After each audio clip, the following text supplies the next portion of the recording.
32 নম্বরে ইটকে ছুঁয়ে শ্রী অনিল দাশগুপ্তের স্মরণে কামরুল হাসান সেলিমের তত্ত্বাবধানে জার্মান প্রবাসী স্বাধীনতার সপক্ষের শক্তির ব্যানারে পালিত হল শোকসভা ও মহান 21শে ফেব্রুয়ারি। ইউরোপের অন্যতম প্রবাসী সংগঠন স্বাধীনতার সপক্ষের শক্তির আয়োজনে গত 22শে ফেব্রুয়ারি ফ্রাঙ্কফুর্টে অনুষ্ঠিত হয় এই ঐতিহাসিক গণসমাবেশ ও শোকসভা। জার্মানি ও ইউরোপের প্রত্যন্ত অঞ্চল থেকে আগত বিপুল সংখ্যক বঙ্গবন্ধুর অনুসারী ও প্রবাসী বাঙালিরা এই সভায় অংশগ্রহণ করেন। সভার শুরুতেই ইউরোপীয় আওয়ামী লীগের প্রতিষ্ঠাতা সভাপতি স্বর্গীয় শ্রী অনিল দাশগুপ্তের স্মরণে আয়োজিত হয় নীরবতা ও শোক সভা। অনিল দাস সাথে আমার পরিচয় 25 বছর আগে। উনি বঙ্গবন্ধুর আদর্শের একজন খাঁটি নেতা ছিলেন এবং শুধু আওয়ামী লীগ উনি করতেন না, উনি কমিউনিটি এবং এই ইউরোপের প্রত্যেকটি স্বাধীনতার সপক্ষে আন্দোলন সংগ্রামে উনাকে পাওয়া যেত। আজকে উনার বিদেহী আত্মার মাগফিরাত কামনা করি এবং পরপরে উনি ভালো থাকবেন। উনার মতো একজন গুণী মানুষ, বঙ্গবন্ধুর আদর্শের একজন খাঁটি নির্লুভ মানুষ, সাদা মনের মানুষ অনিল দাশগুপ্ত এই প্রয়াণে আমরা ব্যথিত। অনিল দাস সম্পর্কে বলতে গেলে আমি বাকরুদ্ধ হয়ে পড়ি। আমি 4 দশকের অধিক কাল যাবত ইউরোপে বসবাস করি। আমার ইউরোপের জীবনের প্রথম থেকেই অনিল দাস স্নেহ ভালোবাসা পেয়ে আসছি এবং সবসময় ওনার সাথে সাথে থাকার সৌভাগ্য আমার হয়েছিল। তার কাছ থেকে অনেক কিছু শিখেছি। তার নীতি, নৈতিকতা এবং দৃঢ়তা আমাদের আগামী দিনের পথ চলার পাথে হয়ে থাকবে। শোক সভায় সভাপতিত্ব করেন স্বাধীনতার ধারক বাহক হাফিজুর রহমান আলম। সঞ্চালনায় ছিলেন জার্মান যুবলীগের প্রাক্তন সভাপতি, স্বাধীনতার সংগঠক ও যুবনেতা নজরুল ইসলাম খালেদ।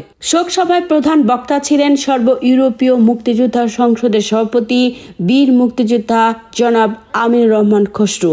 তিনি জার্মান ভাষায় দাশগুপ্তর স্ত্রী, কন্যা ও অন্যান্য অতিথিদের উদ্দেশ্যে স্বর্গীয় শ্রী অনিল দাশগুপ্তের অতীতের জীবন ও তার ধর্মনিরপেক্ষ ব্যক্তিত্বের প্রশংসা করে বক্তৃতা করেন।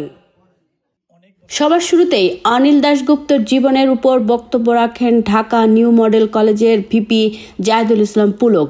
প্রধান অতিথির বক্তব্য রাখেন গণপ্রজাতন্ত্রী বাংলাদেশ সরকারের মাননীয় প্রধানমন্ত্রী বঙ্গবন্ধু কন্যা জননেত্রী শেখ হাসিনা। আজকে সত্যি খুব আন্তরিকভাবে দুঃখিত যে আমাদের এই চরম দুঃসময় আজকে যাকে আমাদের সব থেকে বেশি প্রয়োজন ছিল সেই অনিল দা আমাদের মাঝে নাই। বিশেষ অতিথি হিসেবে বক্তব্য রাখেন ইউকে থেকে আগত ইউকে আওয়ামী লীগের সহ সম্পাদক ও সিলেট নির্বাচিত মেয়র আনোয়ারুজ্জামান চৌধুরী, ইউরোপীয় আওয়ামী লীগের সভাপতি নজরুল ইসলাম ও অস্ট্রিয়া আওয়ামী লীগের সভাপতি জনাব Khandakar Hafizur Rahman.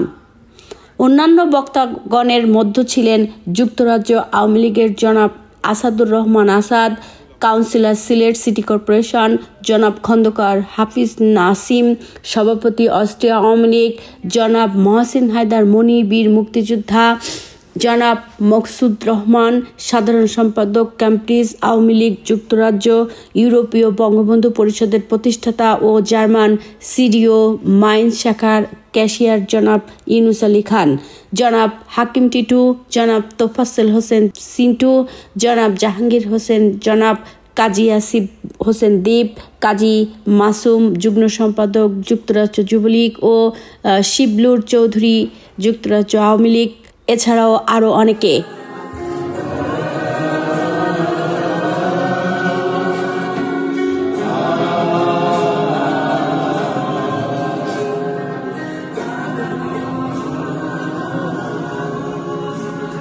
Fatema Rahman Ruma, German Bangla channel, Frankfurt, Germany.